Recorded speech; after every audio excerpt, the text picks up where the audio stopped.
ஒரே நாளில் 71 மாற்றுத்திறனாளிகளின் திருமணம் சென்னையில் கோலாகலமாக நடந்தது. இருமனம் இணையும் திருமணம் என்பது சொர்க்கத்தில் நடப்பதாக கூறுவதுண்டு.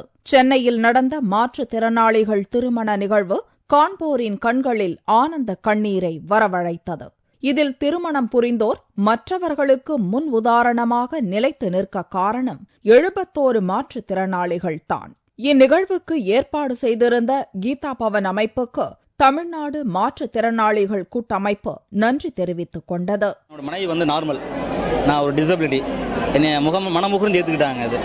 இது இதே மாதிரி எல்லா மாற்றுத்திறனாளி பெண்ணுக்கோ இல்ல மாற்றுத்திறனாளி ஆணுக்கோ நார்மல் பொண்ணை மேரேஜ் பண்ணிட்டாங்கன்னா வருங்காலங்களில் எந்த ஒரு மாற்றுத்திறனாளி சமுதாயம் அழிஞ்சு ஒரு எல்லாருமே நார்மல் சம அந்தஸ்து பெற்றிருக்காங்கன்ற ஒரு சூழ்நிலை உருவாக்க இந்த ஒரு அமைப்பு நல்லா எங்களுக்கு இந்த கீதா பவன் ட்ரஸ்ட் நல்லா எங்களுக்கு ஒரு வாய்ப்பு கொடுத்து மிக்க நன்றி.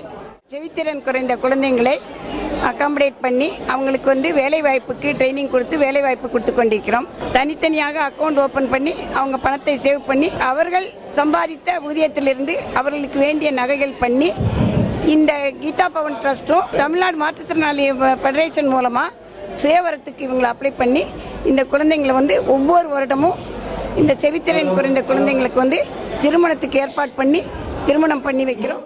ஆண்டுதோறும் நடத்தப்படும் மாற்றுத்திறனாளிகள் திருமணத்தில் திருமணம் புரிபவர்களின் எண்ணிக்கை அதிகரிக்கிறது என்பது வரவேற்கக்கூடியது.